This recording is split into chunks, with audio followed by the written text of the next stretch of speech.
Halo semuanya, balik lagi bareng Momo. Apa kabar kalian hari ini? Semoga selalu sehat dan bahagia, ya.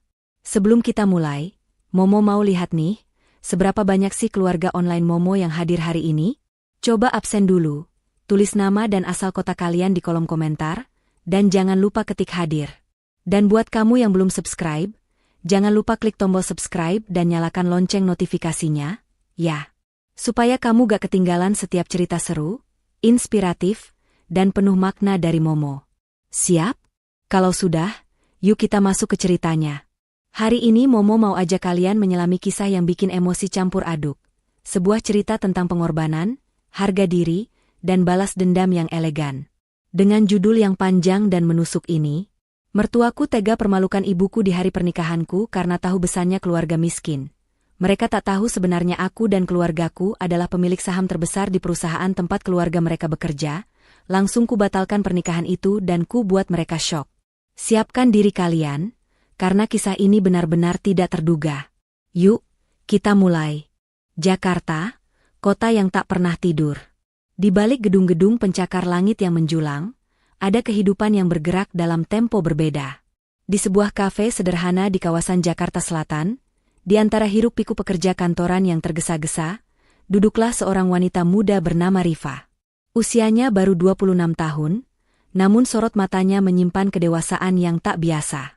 Ia mengenakan kaos polos dan celana jeans usang, jauh dari kesan glamor seorang pewaris tunggal Bintang Group, salah satu perusahaan holding terbesar di Asia Tenggara. Rifa sengaja menyamar. Ini adalah bagian dari misi yang diberikan ayahnya, Pak Dirgantara. Ayahnya sudah lelah melihat Rifa didekati pria-pria yang hanya tertarik pada hartanya. Cari pria yang mencintai kamu, bukan uang kita, FA, begitu pesan ayahnya. Dan Rifa menuruti. Ia meninggalkan apartemen mewahnya, mobil sportnya, dan kartu kreditnya. Ia hanya membawa uang tunai seadanya, tinggal di kos-kosan kecil, dan bekerja sebagai freelance designer. Pagi itu, Rifa sedang asyik menggambar sketsa di buku catatannya, ditemani secangkir kopi hitam. Pikirannya melayang, teringat percakapannya dengan asisten pribadinya, Rian. Rian selalu mengkhawatirkannya, takut Rifa akan mendapat masalah. Rifa, sampai kapan kamu akan pura-pura seperti ini? Kamu itu direktur utama Bintang Group, bukan seniman jalanan, kata Rian dengan nada frustrasi di telepon. Ini bukan pura-pura, Rian. Ini hidup yang aku pilih. Aku ingin tahu rasanya berjuang dari nol, dan menemukan seseorang yang tulus. Jawab Rifa santai. Tapi bagaimana jika ada yang mengincar posisimu di kantor? Kamu sudah terlalu lama cuti, desak Rian.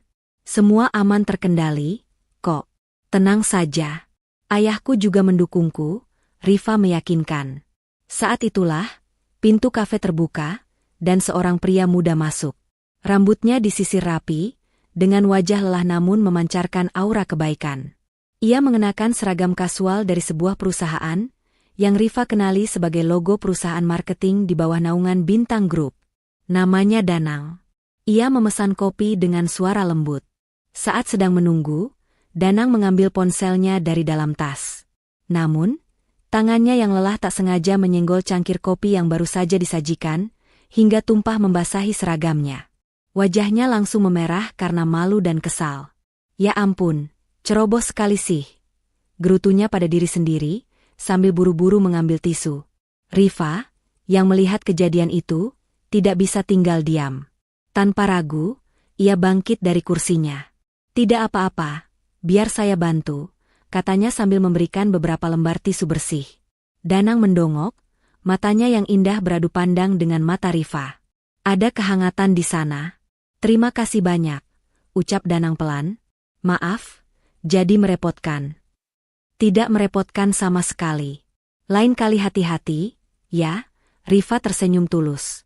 Dari percakapan singkat itu, obrolan mereka mengalir.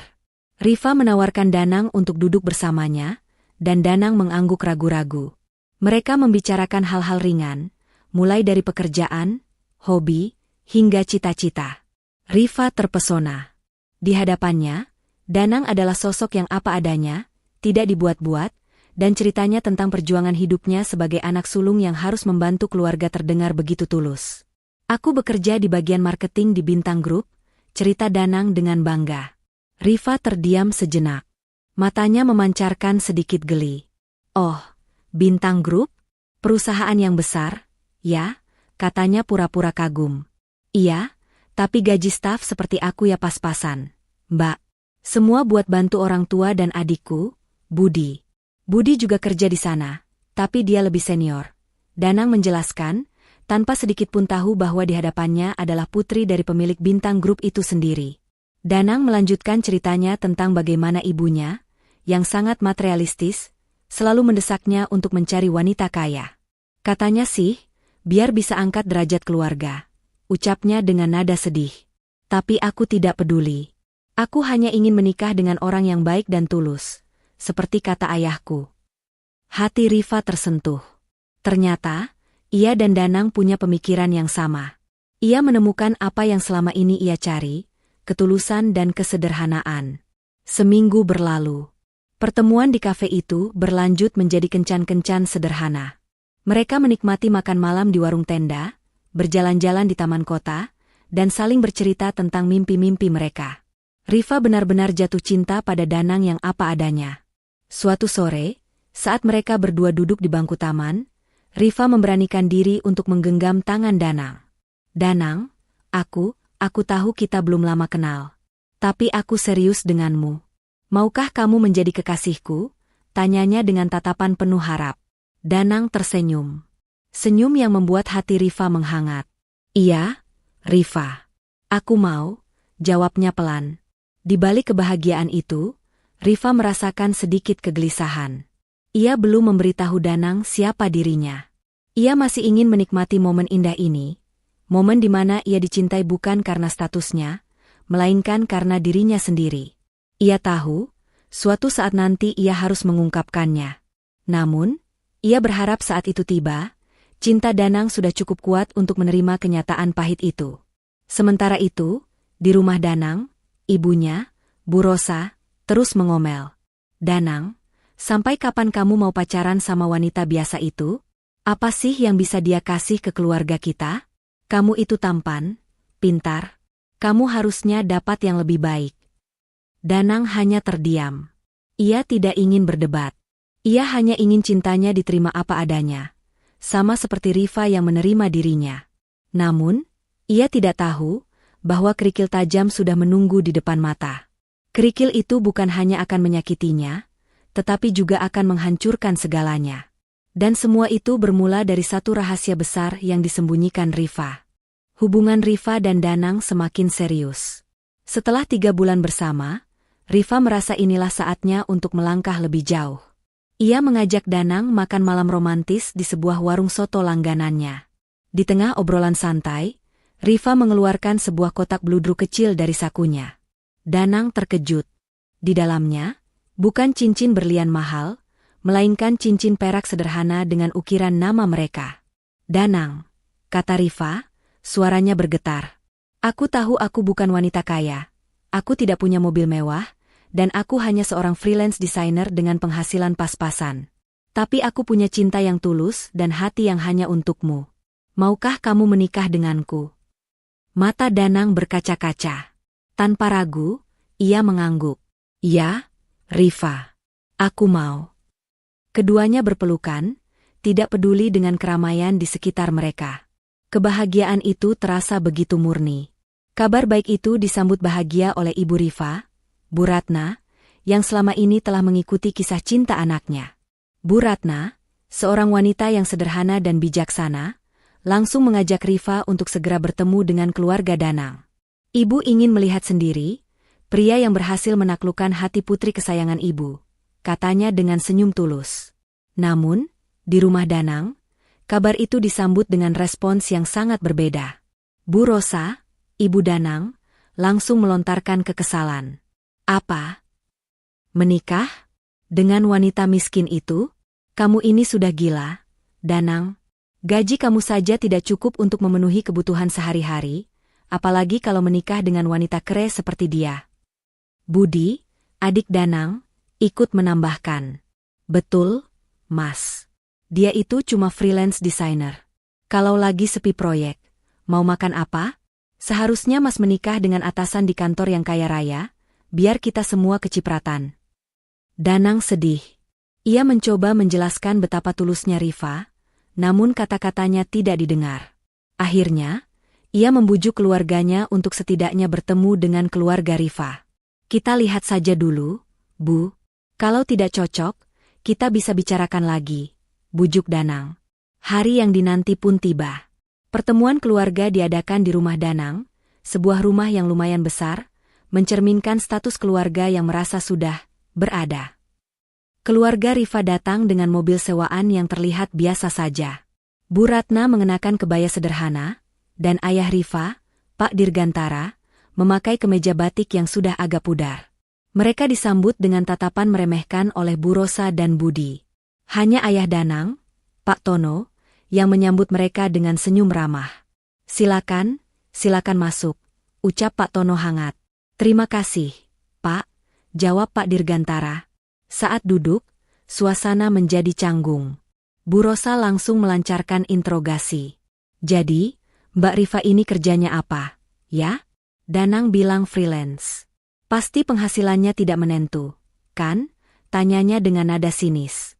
Rifa, yang sudah terbiasa dengan pertanyaan seperti ini, menjawab dengan tenang. Iya, Bu. Saya memang freelance designer. Tapi alhamdulillah, penghasilannya cukup untuk hidup sederhana. Cukup untuk hidup sederhana, ya, gumam Bu Rosa, menyindir. Zaman sekarang, hidup sederhana itu susah, loh. Apalagi kalau sudah punya anak. Budi, yang selama ini diam, ikut menyela. Iya, Bu. Lebih baik cari yang mapan. Seperti saya, kan kerja di Bintang Group, sudah jelas gajinya, tunjangan, dan bonusnya. Ia melirik Rifa dengan tatapan sombong. Beda sama freelancer yang masa depannya tidak jelas. Rifa menahan senyumnya.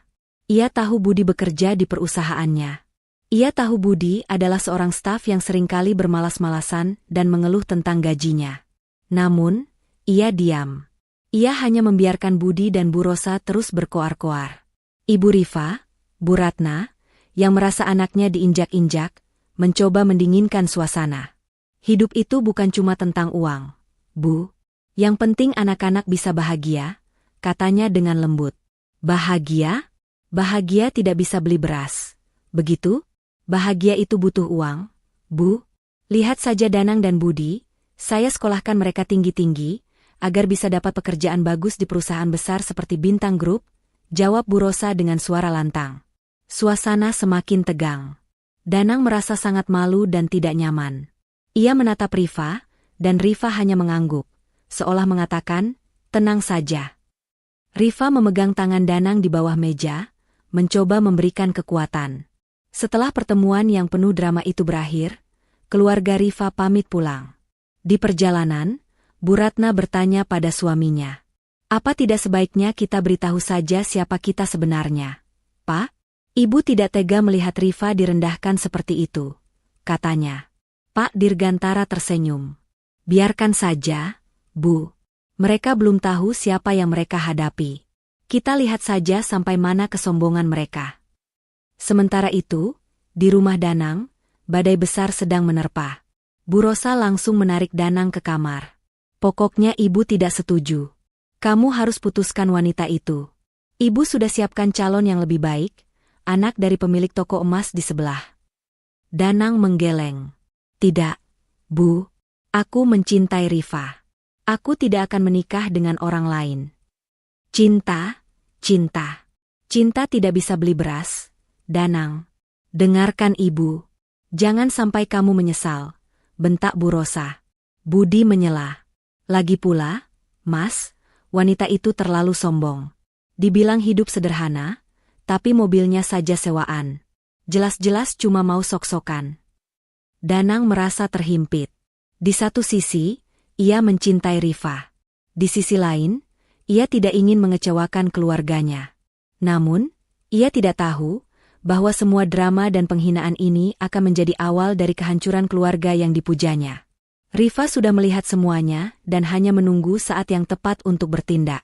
Meskipun Bu Rosa terus mengancam dan melarang, Danang tetap teguh. Ia percaya pada cintanya pada Rifa. Akhirnya, dengan berat hati dan syarat-syarat yang menyakitkan, Bu Rosa menyetujui pernikahan itu. Ia memaksa Rifa untuk memberikan uang mahar yang besar, yang dengan mudah dipenuhi oleh Rifa dari simpanan pribadinya, padahal ia bisa saja meminta jauh lebih dari itu pada ayahnya. Persiapan pernikahan dimulai, namun dengan suasana yang tidak menyenangkan. Rifa dan Danang merencanakan pernikahan sederhana, tetapi Bu Rosa mengambil alih. Ia bersikeras menggelar pernikahan mewah di sebuah hotel bintang 5, dengan tamu-tamu penting dari relasi bisnisnya. Alasannya satu, untuk menunjukkan bahwa putranya tidak menikah dengan wanita kere. Di sisi lain, ia berulang kali mengingatkan Rifa dan keluarganya agar tahu diri dan jangan bikin malu. Malam midodareni tiba. Rifa, Danang, dan keluarga mereka berkumpul. Bu Rosa menyambut semua tamu dengan senyum lebar, memamerkan perhiasan yang ia kenakan. Ia menyapa setiap tamu penting dengan penuh keramahan, tetapi ketika tiba giliran keluarga Rifa, ia hanya bersikap dingin. Ia bahkan tidak memperkenalkan keluarga Rifa pada tamu-tamu lainnya. "Oh, itu keluarga besan saya," bisiknya pada salah satu tamu, sambil melirik Rifa dan keluarganya dengan tatapan jijik. "Mereka cuma orang biasa. Jangan terlalu pedulikan mereka." Ibu Rifa, Bu Ratna, menahan sakit hati. Ia mencoba tersenyum, tetapi air matanya hampir tumpah. Ayah Rifa, Pak Dirgantara, hanya bisa menggenggam tangan istrinya, mencoba menenangkan. Rifa, yang menyaksikan semua itu dari kejauhan, mengepalkan tangannya. Ia ingin sekali membuka identitasnya saat itu juga, tetapi ia tahu bahwa rencana besarnya akan lebih memuaskan. Ia hanya bisa menatap ibunya dengan tatapan penuh penyesalan. Hari pernikahan tiba. Hotel bintang 5 itu dipenuhi dengan tamu-tamu berpakaian mewah, para pebisnis besar, dan relasi-relasi penting dari keluarga Bu Rosa. Rifa, yang mengenakan gaun pengantin sederhana namun pas di badannya, terlihat menawan. Di sampingnya, Danang, yang mengenakan setelan jas yang indah, memancarkan ketampanan yang luar biasa. Di tengah acara, Bu Rosa naik ke atas panggung. Ia mengambil mikrofon dan mulai memberikan pidato sambutan. "Saya ingin mengucapkan terima kasih kepada semua tamu undangan yang sudah hadir," katanya dengan suara lantang. "Hari ini adalah hari yang paling bahagia untuk keluarga kami, karena putra saya, Danang, menikah. Dan saya sangat bersyukur, karena kami sudah menjadi keluarga besar. Sayangnya, tidak semua keluarga yang hadir di sini bisa saya sebutkan satu persatu, karena ya, ada beberapa dari mereka yang tidak selevel dengan kita." Semua mata tertuju pada Bu Rosa. Ia tersenyum sinis, lalu menunjuk ke arah tempat duduk keluarga Rifa. "Seperti yang kalian lihat, keluarga besan kami, ya, beginilah adanya. Saya harap mereka bisa tahu diri dan tidak membuat malu keluarga kami di depan tamu-tamu penting." Seisi ruangan hening. Rifa, yang berada di dekat panggung, membeku. Ia melihat ibunya, Bu Ratna, tertunduk malu, mencoba menahan air mata yang sudah tumpah. Wajahnya memerah, dan tangannya bergetar. Hati Rifa hancur. Ini bukan lagi soal dirinya, tapi harga diri ibunya yang dipertaruhkan. Ayah Rifa, Pak Dirgantara, bangkit dari kursinya, wajahnya sudah memerah menahan amarah. Budi, yang berdiri di samping Bu Rosa, hanya terkikik geli melihat Rifa dan keluarganya menjadi bahan tawaan. Rifa tidak tahan lagi. Pengorbanan ibunya, cintanya, dan ketulusannya diinjak-injak begitu saja. Ia melangkah maju, tangannya mengepal, dan matanya memancarkan kemarahan yang membara. Ia mengambil mikrofon dari tangan Bu Rosa, yang terkejut melihat keberanian Rifa. Seisi ruangan kembali hening, menanti apa yang akan terjadi selanjutnya. Rifa memandang Bu Rosa dan Budi dengan tatapan dingin, lalu ia memandang ibunya yang sedang menangis, dan ia tahu, saatnya sudah tiba. Ia tidak akan membiarkan ibunya dihina lagi. Rifa memegang mikrofon dengan erat, tatapan matanya menusuk Bu Rosa yang masih berdiri di sampingnya. Suasana yang tadinya hening kini terasa mencekam. Danang, yang berdiri di panggung di antara mereka, hanya bisa memandang Rifa dengan bingung. Ia tidak mengerti mengapa Rifa mengambil mikrofon, atau mengapa tatapannya begitu dingin. Rifa menarik napas dalam-dalam. "Terima kasih, Bu Rosa, atas sambutannya," ucapnya. Suaranya terdengar tenang namun tegas, membuat seisi ruangan semakin penasaran.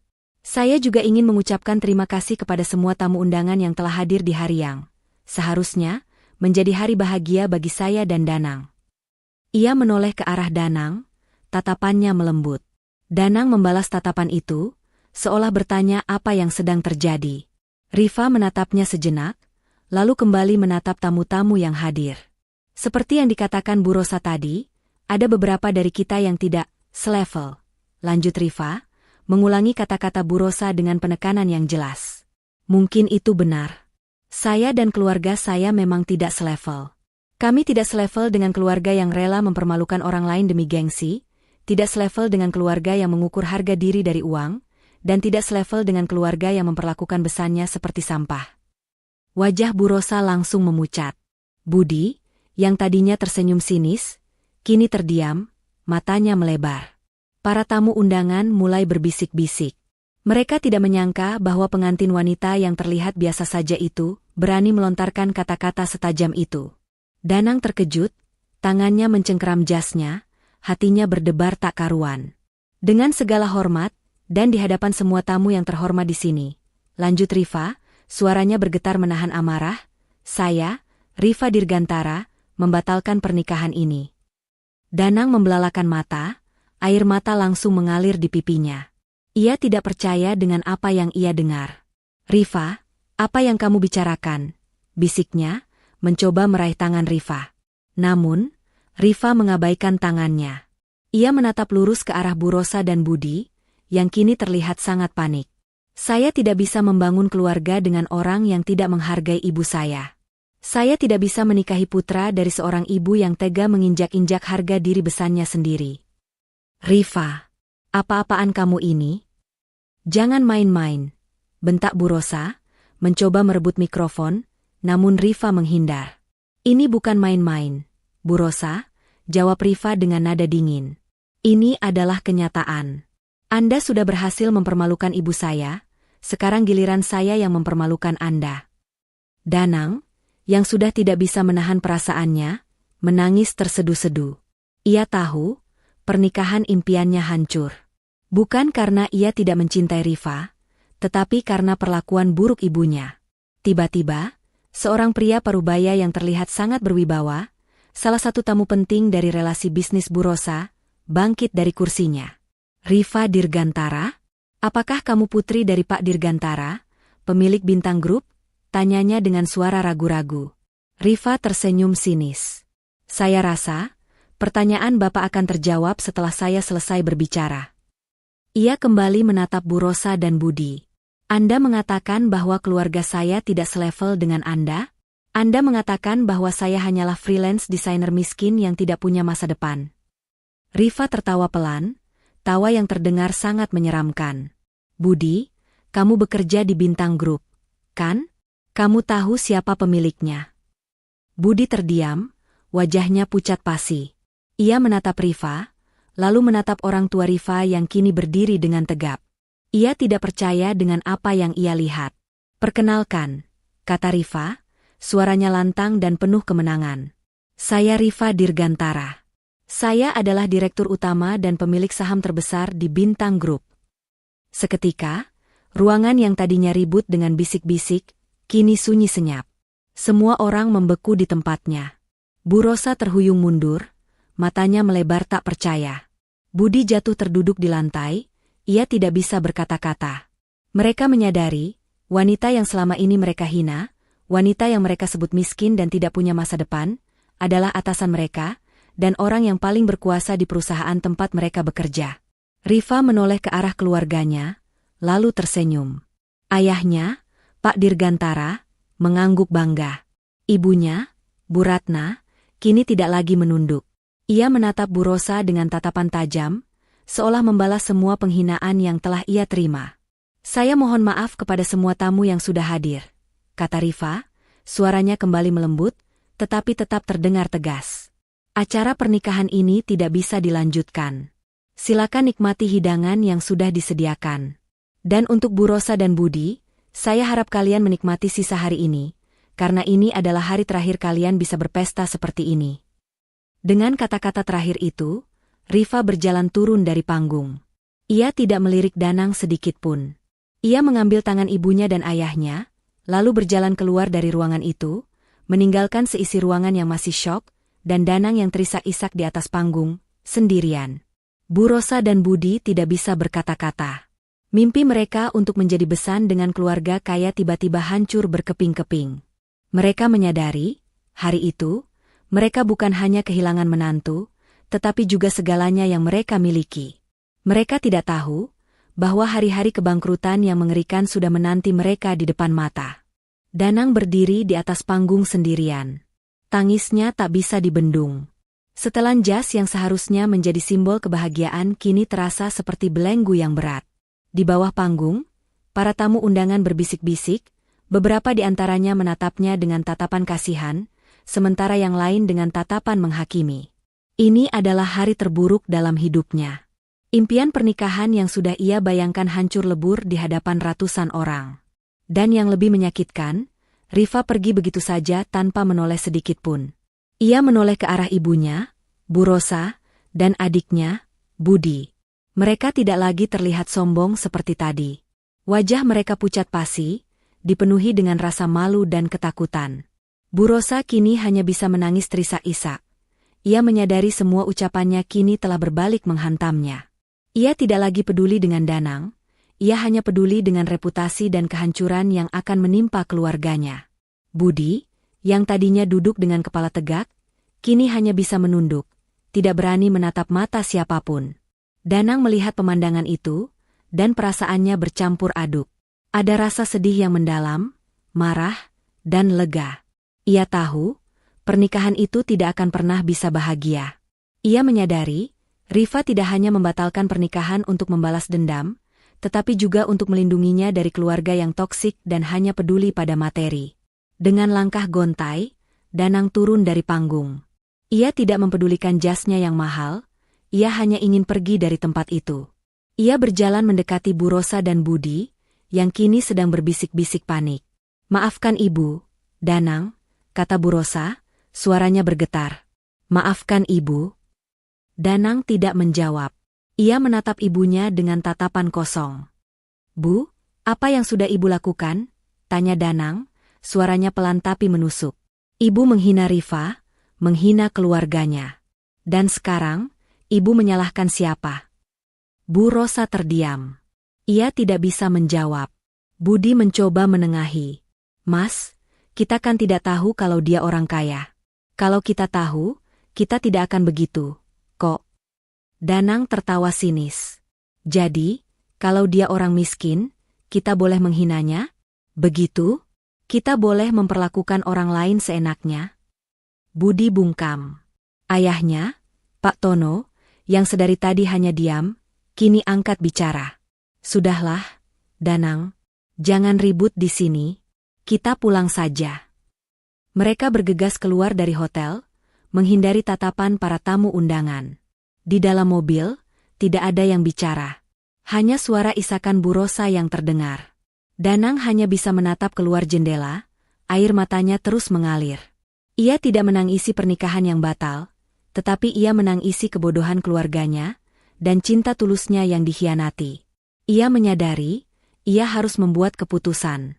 Ia tidak bisa lagi hidup di bawah bayang-bayang keluarga yang tidak mendukungnya. Sampai di rumah, Bu Rosa langsung pingsan, mungkin karena syok dan malu. Budi sibuk mengurus ibunya, sementara Danang hanya bisa masuk ke kamarnya. Ia duduk di lantai, bersandar di dinding, dan memandang sekeliling.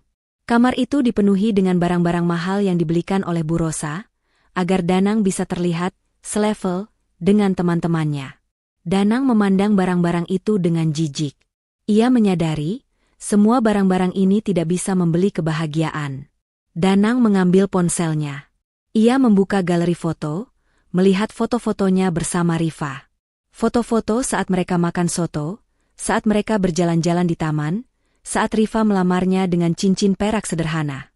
Air matanya kembali tumpah.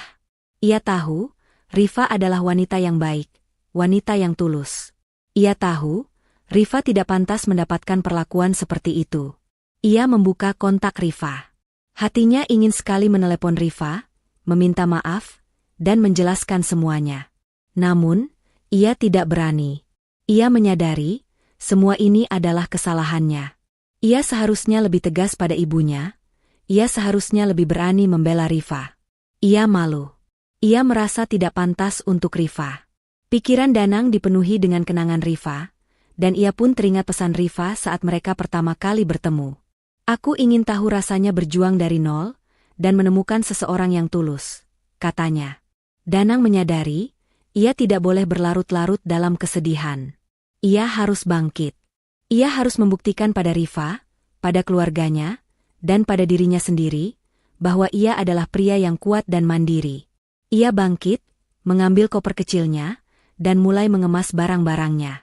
Ia hanya membawa barang-barang yang paling penting, pakaian, buku-buku, dan cincin perak pemberian Rifa. Ia meninggalkan semua barang-barang mewah yang dibelikan ibunya. Ia tidak ingin lagi hidup di bawah bayang-bayang kemewahan palsu itu. Saat ia berjalan keluar dari kamarnya, ia bertemu dengan Budi. "Mas mau kemana?"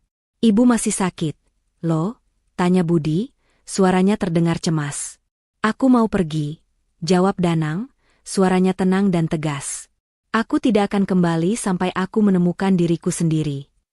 Budi mencoba menahan Danang, tetapi Danang sudah mengambil keputusan. Ia berjalan keluar dari rumah, tidak peduli dengan teriakan Budi. Ia hanya ingin memulai hidup baru, hidup yang ia pilih sendiri, tanpa campur tangan keluarganya. Ia tidak tahu bahwa keputusan ini akan membawanya pada takdir yang lebih besar, dan akan membawanya kembali berhadapan dengan Rifa, di tengah-tengah rencana balas dendam yang telah Rifa siapkan.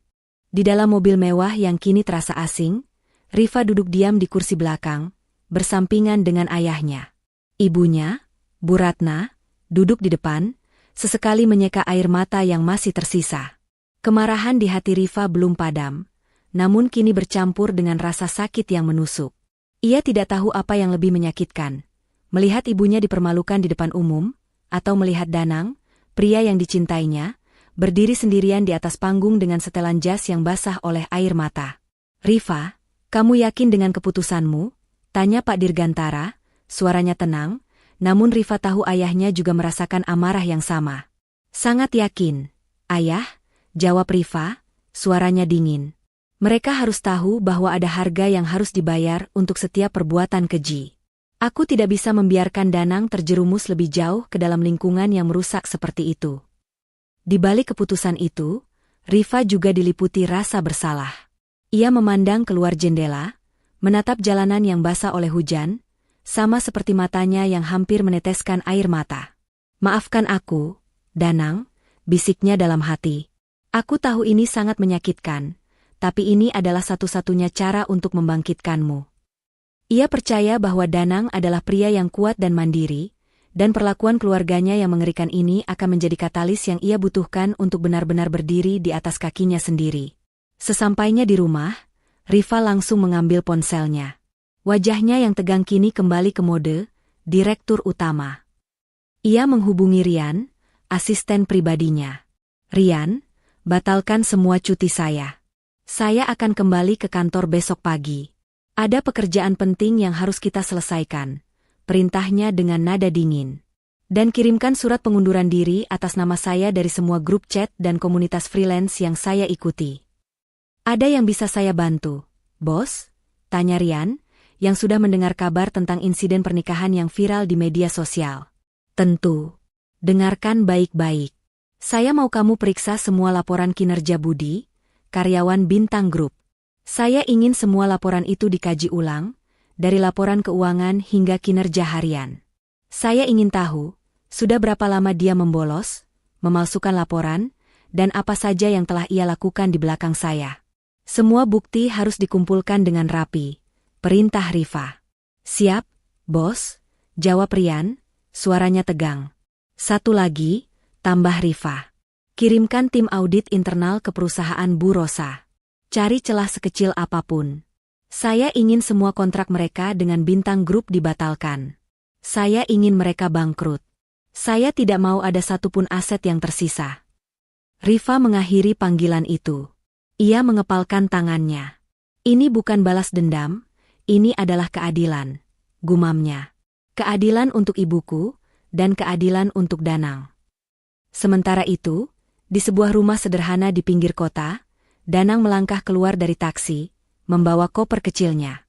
Ia menyewa sebuah kamar kos-kosan dengan uang simpanannya. Udara malam terasa dingin, namun hatinya terasa lebih dingin. Ia sendirian. Ia tahu, ia telah membakar semua jembatan dengan keluarganya. Tidak ada lagi tempat untuk kembali. Namun, di dalam hatinya, ia merasa sedikit lega. Ia tidak lagi harus mendengar omelan ibunya, ia tidak lagi harus merasa malu karena adiknya yang sombong. Ia bebas.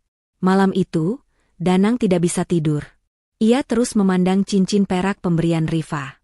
Ia teringat janji Rifa bahwa ia akan selalu ada untuknya. Namun, kini ia sendirian. Air matanya kembali tumpah. Rifa, mengapa kamu melakukan ini? Mengapa kamu tidak memberitahuku siapa kamu sebenarnya? Bisiknya, di tengah isak tangis. Di sisi lain, kehidupan Bu Rosa dan Budi berubah 180 derajat. Setelah dipermalukan di depan umum, mereka menjadi bahan gunjingan para tamu undangan. Semua relasi bisnis yang tadinya dekat, kini menjauhi mereka. Telepon yang tadinya berdering tiada henti, kini sunyi. Pagi harinya, Budi datang ke kantor dengan wajah lelah dan pikiran kacau. Ia masih tidak percaya bahwa Rifa, wanita yang ia remehkan, adalah direktur utamanya. Sesampainya di meja kerjanya, ia menemukan sebuah surat. Surat itu berasal dari divisi HRD. Tangannya bergetar saat ia membacanya. Berdasarkan hasil audit internal dan laporan investigasi, Anda, Budi Santoso, terbukti telah melakukan pelanggaran berat terhadap kode etik perusahaan, termasuk ketidakhadiran tanpa keterangan dan penyalahgunaan wewenang. Oleh karena itu, perusahaan memutuskan untuk memberhentikan Anda dari jabatan Anda, terhitung mulai hari ini juga. Wajah Budi langsung pucat pasi. Ia tidak percaya dengan apa yang ia baca. Ini tidak mungkin. Ini pasti salah. Ini pasti ulah Rifa. Teriaknya, membuat semua rekan kerjanya terkejut. Saat yang sama, di rumah, Bu Rosa juga mendapatkan kabar buruk. Perusahaan catering miliknya, yang selama ini menjadi pemasok untuk Bintang Group, mendapatkan surat pemberitahuan bahwa semua kontraknya dibatalkan secara sepihak. Alasannya, ada ketidaksesuaian laporan keuangan dan kualitas produk yang tidak memenuhi standar. Semua alasan itu dibuat-buat, dan Bu Rosa tahu itu. Tidak mungkin. Ini tidak mungkin. Ini pasti ulah Rifa. Teriaknya, sambil melempar surat itu ke lantai. Ia merasa dunia sudah runtuh. Ia kehilangan menantu kaya, dan kini ia akan kehilangan segalanya. Bu Rosa dan Budi mencoba menghubungi Rifa, tetapi ponsel mereka sudah diblokir. Mereka mencoba menghubungi keluarga Rifa, tetapi tidak ada yang menjawab. Mereka menyadari, mereka sudah terjerat dalam jerat balas dendam yang elegan dari Rifa. Di sisi lain, di ruangannya yang mewah di lantai teratas gedung Bintang Group, Rifa duduk di kursi kebesarannya. Matanya memandang keluar jendela, menatap kota Jakarta yang sibuk. Di hadapannya, ada tumpukan laporan kinerja Budi yang penuh dengan catatan merah, dan laporan audit perusahaan Bu Rosa yang penuh dengan kejanggalan. Ia merasa sedikit lega, sedikit puas. Namun, ada satu hal yang masih mengganjal di hatinya. Rian, panggilnya, tanpa menoleh. Bagaimana kabar Danang? Rian, yang sudah tahu betul kemana arah pembicaraan ini, menjawab dengan hati-hati. Dia sudah keluar dari rumah, bos. Dia menyewa kos-kosan kecil di daerah Menteng. Dia juga sudah mulai mencari pekerjaan baru. Rifa mengangguk pelan. Pastikan dia tidak kekurangan apapun, tapi jangan biarkan dia tahu. Kirimkan dia hadiah, buku, makanan, apapun yang dia butuhkan, tapi secara anonim. Siap, bos, jawab Rian, tersenyum. Ia tahu, di balik wajah dingin Rifa, ada cinta yang sangat tulus untuk Danang. Rifa kembali memandang keluar jendela. Hatinya terasa sakit, namun ia tahu, ia telah melakukan hal yang benar. Ia tidak bisa menikahi Danang, tidak sampai Danang benar-benar lepas dari pengaruh keluarganya yang toksik. Ia tahu, cinta mereka akan diuji, dan ia harus menunggu. Menunggu sampai Danang siap, dan menunggu sampai Danang menemukan jati dirinya yang sebenarnya. Sementara itu, Danang duduk di sebuah bangku taman, di seberang kos-kosannya. Ia memandang ke atas, menatap langit yang dipenuhi bintang. Ia merasa sendirian, namun juga merasa penuh harapan. Ia tidak tahu apa yang akan terjadi di masa depan, namun ia tahu satu hal, ia akan berjuang. Ia akan membuktikan bahwa ia adalah pria yang kuat, pria yang tidak bisa diinjak-injak oleh siapapun. Ia tidak tahu bahwa di kejauhan, Riva sedang mengawasinya, dan di dalam kegelapan, ada rencana lain yang sedang menunggu.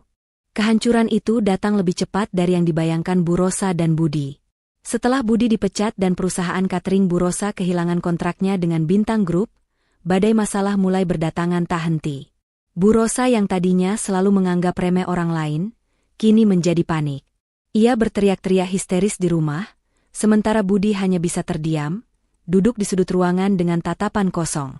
Budi, apa yang harus kita lakukan? Bintang Group itu pelanggan terbesar kita. Kalau kontraknya dibatalkan, kita bisa bangkrut. Teriak Bu Rosa, tangisnya tak lagi terdengar seperti tangis penyesalan, melainkan tangis ketakutan. Budi, yang kini merasakan pahitnya kenyataan, mencoba menenangkan ibunya. Tenang, Bu. Kita masih punya pelanggan lain. Kita bisa cari yang baru. Namun, mencari pelanggan baru ternyata tidak semudah yang dibayangkan.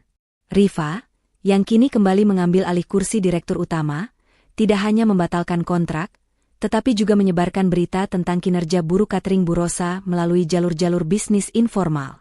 Ia memastikan bahwa tidak ada satupun perusahaan besar yang mau bekerja sama dengan mereka. Setiap kali Bu Rosa mengajukan proposal, ia selalu ditolak.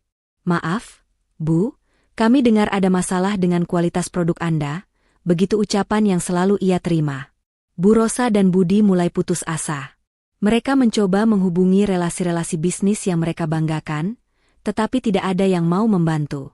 Mereka semua menjauhi Bu Rosa, takut terkena imbas dari perseteruan dengan Riva Dirgantara yang kekuasaannya tidak mereka duga. Rumah mereka yang tadinya selalu dipenuhi tawa dan obrolan tentang kesuksesan, kini terasa sepi dan mencekam. Tagihan-tagihan mulai menumpuk. Tanpa pendapatan, mereka tidak bisa membayar gaji karyawan, utang bank, dan biaya operasional. Perlahan tapi pasti, satu persatu aset mereka mulai dijual. Mobil mewah, perhiasan, dan akhirnya, rumah besar yang tadinya menjadi simbol kesombongan mereka, kini harus dijual untuk melunasi utang. Bu Rosa, yang tadinya selalu tampil dengan perhiasan dan pakaian mahal, kini terlihat lusuh dan tidak terawat. Budi, yang tadinya selalu menyombongkan diri sebagai karyawan Bintang Group, kini hanya pengangguran yang terperangkap dalam keputusasaan. Mereka harus pindah ke sebuah rumah kontrakan kecil di gang sempit, jauh dari lingkungan mereka yang dulu. Mereka kehilangan segalanya, harta, reputasi, dan harga diri. Ini semua gara-gara kamu, Bu, teriak Budi suatu sore. Kalau ibu tidak menghina Riva, kalau ibu tidak membatalkan pernikahan itu, kita tidak akan seperti ini. Kenapa kamu menyalahkan ibu? Ini salah Riva. Dia yang jahat.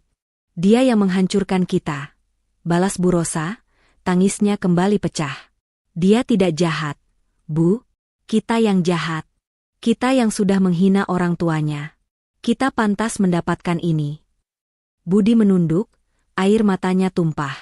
Aku bahkan tidak bisa mencari pekerjaan lagi, Bu. Semua perusahaan menolakku karena aku mantan karyawan Bintang Group yang dipecat tidak hormat. Sementara itu, di sebuah ruangan yang sederhana, Danang sedang melayani pelanggan. Ia bekerja di sebuah toko buku kecil. Gajinya memang tidak seberapa, tetapi ia sangat bahagia. Ia bertemu dengan orang-orang baik, membaca buku-buku yang menginspirasinya, dan ia merasa mandiri. Ia menyadari, kebahagiaan sejati tidak bisa diukur dari harta. Meskipun ia tidak lagi berhubungan dengan keluarganya, ia masih mengkhawatirkan mereka. Ia mendengar desas-desus tentang perusahaan catering ibunya yang bangkrut dan adiknya yang dipecat. Hatinya merasa sakit. Namun, ia tidak tahu harus berbuat apa. Di sisi lain, Rifa selalu mendapatkan laporan tentang Danang dari Rian. "Bos, Danang sudah mulai bekerja di toko buku.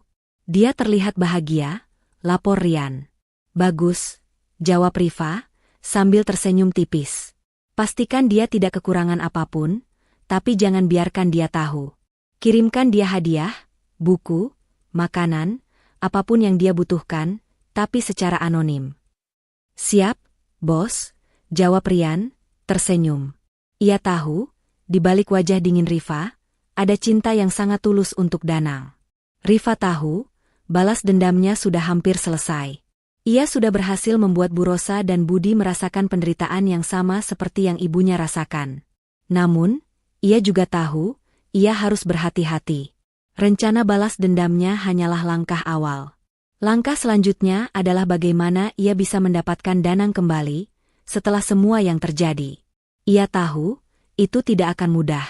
Ia harus menunggu sampai Danang benar-benar lepas dari pengaruh keluarganya yang toksik. Ia tahu, cinta mereka akan diuji, dan ia harus menunggu. Menunggu sampai Danang siap, dan menunggu sampai Danang menemukan jati dirinya yang sebenarnya. Di sebuah rumah kontrakan kecil, Bu Rosa dan Budi duduk berdua, saling menatap dengan tatapan kosong. Mereka tidak punya apa-apa lagi.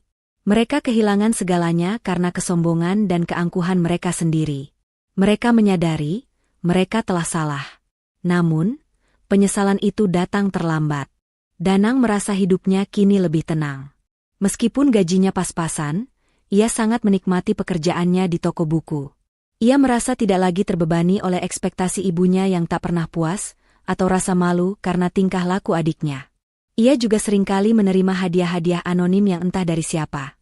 Sebuah buku langka, sekotak kue, atau bahkan sebungkus soto dari warung langganannya. Ia menduga Rifa berada di balik semua ini, tetapi ia tidak berani berharap. Setiap kali ia memikirkan Rifa, hatinya terasa sakit dan perih. Ia masih merasa malu dan tidak pantas. Sore itu, saat Danang sedang menata buku di rak paling atas, pintu toko terbuka dan bel berdering. Seorang wanita masuk. Jantung Danang langsung berdebar kencang. Ia mengenali sosok itu. Wanita itu memakai kaos polos dan celana jeans, persis seperti Rifa yang ia kenal dulu. Rifa berjalan mendekat, tatapannya lekat pada Danang. "Danang," sapanya, suaranya lembut, sama seperti saat pertama kali mereka bertemu. Danang terdiam. Tangannya yang memegang buku bergetar. Ia turun dari tangga dan menatap Rifa dengan mata berkaca-kaca. Ada kerinduan, amarah, dan kebingungan yang campur aduk di matanya. "Rifa," bisiknya. Mereka berdua duduk di bangku di sudut toko, di antara rak-rak buku yang menjulang tinggi. Suasana hening, hanya suara bisik-bisik dari pelanggan lain yang terdengar. Danang memandang Rifa, mencoba membaca ekspresi wajahnya. Rifa yang ia kenal kini adalah direktur utama Bintang Group, wanita yang memiliki segalanya. Bukan lagi Rifa si freelance desainer miskin yang ia cintai. "Danang, aku minta maaf," ucap Rifa, memecah keheningan. "Aku minta maaf atas semua yang terjadi. Aku tahu ini sangat menyakitkan." Danang menunduk. "Kenapa, Rifa? Kenapa kamu tidak jujur dari awal? Kenapa kamu harus berbohong?" "Aku tidak berbohong, Danang. Aku hanya menyembunyikan kebenaran," jawab Rifa, suaranya pelan. "Ayahku memintaku untuk menemukan seseorang yang mencintaiku apa adanya, bukan karena hartaku. Dan saat aku bertemu kamu, aku tahu kamu adalah orangnya. Aku bahagia. Aku tidak ingin merusak kebahagiaan itu dengan statusku. Tapi kamu malah merusaknya dengan cara lain," balas Danang, suaranya bergetar. "Kamu membiarkan ibuku menghina keluargamu. Kamu mempermalukan keluargaku di depan umum. Dan kamu meninggalkanku begitu saja." Air matanya tumpah. Rifa menatap Danang, matanya juga berkaca-kaca. "Danang, aku tidak pernah bermaksud untuk menyakitimu. Tapi aku harus melakukannya. Aku harus melindungimu dari keluargamu sendiri. Aku harus membuatmu menyadari bahwa kebahagiaan sejati tidak bisa diukur dari uang." Rifa berhenti sejenak, lalu melanjutkan, "Dan yang paling penting, aku tidak bisa membiarkan ibuku dipermalukan. Beliau adalah wanita yang paling berharga dalam hidupku." Danang terdiam.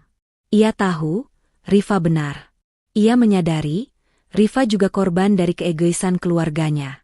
Ia menyadari, Rifa juga merasa sakit saat melihat ibunya dipermalukan. Ia menyadari, Rifa membatalkan pernikahan bukan karena ia tidak mencintainya, tetapi karena ia mencintai keluarganya lebih dari segalanya. Danang mengangkat kepalanya, menatap Rifa. Kenapa kamu melakukan semua ini? Apa yang kamu inginkan sekarang? Rifa tersenyum. Aku ingin kamu kembali, Danang. Tapi bukan Danang yang dulu. Aku ingin kamu kembali sebagai pria yang kuat, yang mandiri, yang sudah menemukan jati dirinya sendiri. Aku ingin kamu kembali sebagai pria yang mencintaiku apa adanya, sama seperti aku mencintaimu. Pada saat yang sama, di sebuah rumah kontrakan kecil, Bu Rosa dan Budi sedang duduk di lantai. Mereka tidak punya makanan, tidak punya uang, tidak punya harapan. Mereka kini hanya bisa mengandalkan bantuan dari tetangga sekitar yang iba. Bu Rosa memandang Budi, lalu ia teringat wajah Danang, putranya yang dulu ia hina. Ia teringat betapa sombongnya ia dulu. Ia menangis terisak-isak. Maafkan ibu, Danang, bisiknya, suaranya parau. Ibu sangat merindukanmu. Di sisi lain, Budi juga terdiam. Ia teringat Rifa, atasan yang ia remehkan. Ia teringat semua perkataannya yang sombong. Ia menyadari, Rifa tidak hanya menghancurkan karirnya, tetapi juga memberinya pelajaran berharga. Aku tahu aku salah, gumamnya, air matanya menetes. Aku tidak akan mengulangi kesalahan yang sama. Danang memandang Rifa, lalu ia memandang cincin perak di jarinya. Ia teringat semua kenangan indah mereka, dan ia juga teringat semua penderitaan yang ia alami. Ia tahu, Rifa adalah wanita yang baik, tetapi ia juga tahu, ada luka yang harus ia sembuhkan. Ia menarik napas dalam-dalam, lalu menatap Rifa. Rifa, aku butuh waktu, katanya, suaranya penuh dengan tekad. Aku butuh waktu untuk menyembuhkan lukaku. Aku butuh waktu untuk benar-benar mandiri. Dan aku butuh waktu untuk memaafkan. Maukah kamu menunggu? Rifa tersenyum. Senyum yang tulus, senyum yang sama seperti saat mereka pertama kali bertemu. Ia mengangguk. Aku akan menunggumu, Danang. Aku akan menunggumu sampai kamu siap. Sampai saat itu tiba, aku akan selalu ada di sini, untukmu. Dengan kata-kata terakhir itu, Rifa bangkit dan berjalan keluar dari toko, meninggalkan Danang sendirian, tetapi kali ini, Danang tidak merasa sedih. Ia merasa penuh harapan. Ia tahu, ia masih punya cinta, dan ia tahu, ia masih punya kesempatan. Ia tahu, ini bukan akhir dari segalanya, tetapi awal dari babak baru dalam hidupnya. Rumah kontrakan kecil itu terasa dingin dan kosong. Tidak ada lagi tawa riang atau celoteh sombong yang biasa terdengar. Hanya keheningan yang mencekam, diselingi isak tangis Bu Rosa yang parau. Di hadapannya, Budi duduk terdiam, memandangi lantai yang kotor. Mereka kini tidak punya apa-apa. Harta mereka, rumah mewah mereka, reputasi mereka, semuanya hilang. Mereka kehilangan segalanya, dan yang paling menyakitkan, mereka kehilangan Danang. Budi, kenapa semua ini harus terjadi? Tanya Bu Rosa, suaranya lemah. Kenapa kita jadi seperti ini? Budi, yang tadinya terdiam, kini angkat bicara. Ini karena kita, Bu. Karena kesombongan kita. Karena kita terlalu sibuk memandang harta orang lain, sampai kita lupa bagaimana cara menghargai orang lain.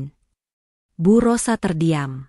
Ia memandang Budi, dan ia melihat bayangan dirinya di mata Budi. Mereka berdua sama.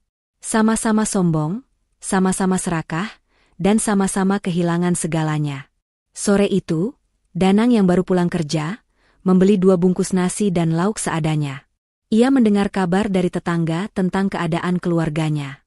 Hatinya terasa sakit, namun ia tahu, ia harus melakukannya. Ia harus menemui mereka. Ia berjalan ke arah rumah kontrakan itu. Jantungnya berdebar kencang. Ia tidak tahu apa yang harus ia katakan, atau bagaimana ia harus bereaksi. Ia hanya tahu, ia harus datang. Saat ia mengetuk pintu, Budi yang membukanya. Budi terkejut melihat Danang. Wajahnya yang kusam kini terlihat cerah, dan matanya memancarkan kelegaan. Mas, kamu datang? Bisiknya, suaranya bergetar. Danang mengangguk. Iya, aku datang. Budi mempersilakan Danang masuk. Bu Rosa yang melihat Danang, langsung memeluk putranya dengan erat. Ia menangis terseduh-seduh, tangisan yang penuh dengan penyesalan dan kerinduan. Maafkan ibu, Danang, bisiknya, berulang-ulang. Maafkan ibu. Danang membalas pelukan ibunya. Air matanya juga tumpah. Ia tahu, ibunya benar-benar menyesal. Ia tahu, ibunya sudah mendapatkan pelajaran yang sangat berharga. Ia tidak marah lagi. Ia hanya merasa sedih. Sedih melihat keluarganya yang hancur. Bu, aku tidak apa-apa, bisik Danang, mencoba menenangkan ibunya. Aku sudah memaafkan ibu. Bu Rosa melepaskan pelukannya, menatap Danang dengan mata berkaca-kaca. Ibu tidak hanya minta maaf pada kamu, Danang. Ibu juga minta maaf pada Rifa, pada ibunya, pada ayahnya. Ibu sudah mempermalukan mereka semua. Ibu pantas mendapatkan semua ini. Budi mengangguk, air matanya menetes. Mas, maafkan aku juga. Aku sudah sombong, aku sudah menghina Rifa. Aku benar-benar menyesal. Danang memandang Bu Rosa dan Budi. Ia tahu, mereka tidak berbohong. Mereka benar-benar menyesal. Ia tahu, ini adalah saatnya untuk memaafkan. Ia mengambil 2 bungkus nasi yang ia bawa. Bu, Budi, ayo kita makan. Aku tahu, kita tidak punya apa-apa lagi. Tapi kita masih punya satu sama lain. Bu Rosa dan Budi menatap nasi bungkus itu, lalu menatap Danang. Air mata mereka kembali tumpah. Kali ini bukan karena kesedihan, melainkan karena kebahagiaan. Mereka tahu, Danang sudah kembali. Dan mereka tahu, mereka masih punya kesempatan. Meskipun mereka sudah berdamai, Danang tahu, ia tidak bisa kembali ke rumah ini. Ia tahu, ia harus tetap berjuang sendiri. Bu, aku akan bantu kalian sebisanya. Tapi kalian harus bangkit. Kalian harus cari pekerjaan, kalian harus mulai dari nol lagi. Katanya, suaranya tenang namun tegas. Bu Rosa dan Budi mengangguk. Mereka tidak membantah. Mereka tahu, Danang benar. Mereka harus berjuang. Mereka harus membuktikan bahwa mereka sudah berubah. Danang pulang ke kosannya dengan hati yang lega. Ia tahu, babak baru dalam hidup keluarganya sudah dimulai. Babak yang penuh dengan penyesalan, pengampunan, dan perjuangan. Ia juga tahu, ia harus tetap berjuang. Ia harus membuktikan pada Rifa, bahwa ia adalah pria yang mandiri. Ia harus menunjukkan pada Rifa, bahwa cintanya tidak salah. Ia tidak tahu, bahwa di kejauhan, Rifa sedang memperhatikan mereka, dan tersenyum. Di ruang tunggu kantor Rifa, Budi duduk dengan gelisah. Ia telah menunggu hampir 1 jam. Setelah insiden pengungkapan identitas yang menggemparkan, reputasi keluarga Budi hancur. Bisnis mereka bangkrut, dan mereka kehilangan semua yang mereka miliki. Sekarang, ia datang untuk memohon. Pintu terbuka dan Rifa keluar. Wajahnya tenang namun tegas, tidak ada lagi amarah yang membara di matanya. Ada apa? Tanyanya dingin. Rifa, saya mohon ampuni saya dan keluarga saya, kata Budi dengan suara bergetar. Saya tahu saya telah berbuat salah. Saya telah meremehkan kamu dan menghancurkan hati ibumu. Rifa tersenyum tipis. Budi, aku tidak butuh maafmu. Aku juga tidak butuh pengakuanmu. Ia menepuk pundak Budi. Tapi yang aku butuh adalah kamu sadar, bahwa setiap perbuatan ada konsekuensinya. Aku berharap kamu belajar dari semua ini. Rifa melangkah masuk ke dalam kantornya, meninggalkan Budi yang masih membatu di tempatnya. Setelah semua yang terjadi, Rifa menyadari bahwa balas dendamnya tidak membuatnya bahagia. Yang membuatnya bahagia adalah hidup tenang dan damai, tanpa dendam di hatinya.